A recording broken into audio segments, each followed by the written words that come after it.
Hi, I'm Wendy from Shiny Happy World, and in this video I'm going to show you some more information on how to cut out a pattern using commercial pattern pieces. I already have one video that's just kind of very basic information about cutting out patterns. It's all about, pressing the fabric and how to lay them out and things like that. This video is going to be a little bit more information about deciphering some of the cryptic codes that are on commercial patterns. So this is the pattern that I'm going to cut out. I'm cutting out some pajama pants.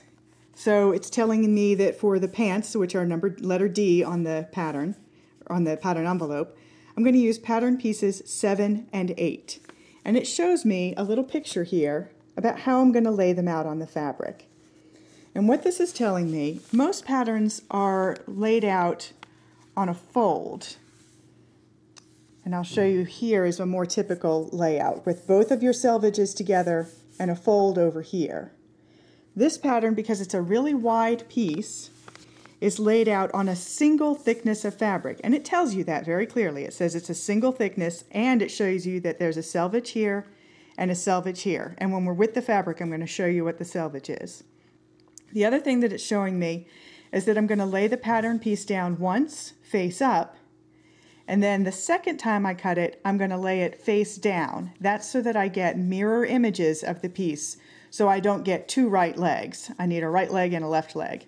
I'm doing the same thing with piece 8. I'm cutting two pieces of that, once right side up and once upside down. So I'm going to go to the fabric and show you how it's all laid out and show you a couple of other markings that are just on the pattern pieces. So I've got my fabric, it's all pressed, it's laid out a single thickness thick, and I'm going to, I was going to show you the selvage. This is what the selvage looks like. It's the kind of roughly edge. There's not always a little frayed edge, but it's the finished factory edge. It's not the cut edge that the fabric store cuts. So that's the selvage. It goes along both sides of your fabric, and I'll be referring to that. So here's my pattern piece, and there's a couple of things that I want to show you. I've got it now right side up for the first cut. There are double lines.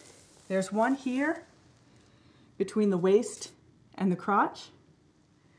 So here's the waistline and here's the crotch line. So there's one double line here, and there's another double line further down the pattern about at where your knees would hit. These lines are where you would lengthen and shorten the pattern if you need to. We're not going to do that in this video, but I just want to explain what the different lines are. So you would lengthen and shorten here if you wanted the top part, like if you wanted your waist higher, and you would lengthen it or shorten it down here if you wanted to change the length of the legs. The other thing that I want to show you are these little triangles. We're going to cut little snips there, and I'll show you that. These are to mark it. This is showing you when you cut your pattern out, these handy things saying center front seam are not going to be there anymore. So these will help you get everything lined up. 2 notches are in the front. If you look over here, the back seam has 3 notches, so that'll help you when you're lining your pieces up. There are also notches down the legs. The last thing I want to show you is this arrow. There's a straight line that'll run down the length of your pattern, and it'll have an arrow at both ends.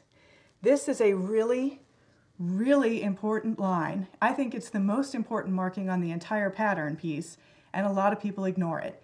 This is your grain line, and you need to make sure that that line is exactly lined up, or as close as you can get it, to the grain line of your fabric. So it needs to be parallel to the selvage, or that edge of your fabric. A lot of people are tempted to line their pattern up along the pattern of the fabric, but it's much more important to line it up parallel with the grain line. And I use my clear ruler for that. I'll line my ruler up along the edge of the fabric here. So I've got a line of ruler right along the edge of the selvage there. And then I'm going to shift this pattern piece around. And it takes a little bit of shifting back and forth, but I'm going to shift it around so that I'm also lined up on this line here. So if I can get this line running through one of my markings, a straight line on my clear ruler, and at the other end I'm lined up and I'm off still just a little bit, and even that little bit, I'm going to correct, especially on pants legs, because if you get off grain, they'll start to feel twisty on you. They'll feel great the first time you wear them, and then the first time you wash them, it'll start to twist just a little bit, and when you wash them again, it'll twist a little bit more, and eventually the seam that should be running down the side of your leg is kind of twisted around it, and it's very, very irritating. So now I've got that all lined up, and I'm going to just lay some pattern weights down. I don't like to pin. It takes a lot more time, and I also find that it kind of distorts the fabric a little bit.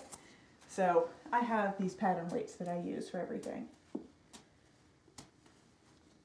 Done with the ruler so I can get that off. And just pop them around. And now I'm going to cut all the way around the edge. I'm not going to have you watch the whole cutting process, but I'm going to come back and show you cutting those notches in. So I'm just going to cut around and cut as close to the edge of your pattern as you can. And if you need to move some pattern weights around while you work, that's easy enough to do. Okay, so I've cut all around the pattern, and the last thing that I want to do is just snip in a little bit into these notches. If you go to the point of the triangle, that won't be too far. And just do that all the way around. Ladybug. At every notch all the way around the pattern, and make sure that you get all of those marked. I want to show you one other thing. Down here at the hem, it's just a little weirdness. You'll see that the pattern kind of flares in and out. Cut it exactly like it says. I had a student once who cut all of those off because she said she didn't want the bottom of her pants to flare out like that, but then her hems never worked. It's flared like that because the pants taper, and this way when you fold it up to have your hem, it goes the whole length.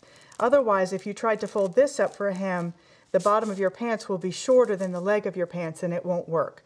So don't be concerned by that little notch there. That's especially to make the hem work. And that's it. So that's it. Some basics on how to cut out a commercial pattern, and hopefully it's demystified some of the cryptic markings that are on those patterns. I'm Wendy from Shiny Happy World. I'll see you next time.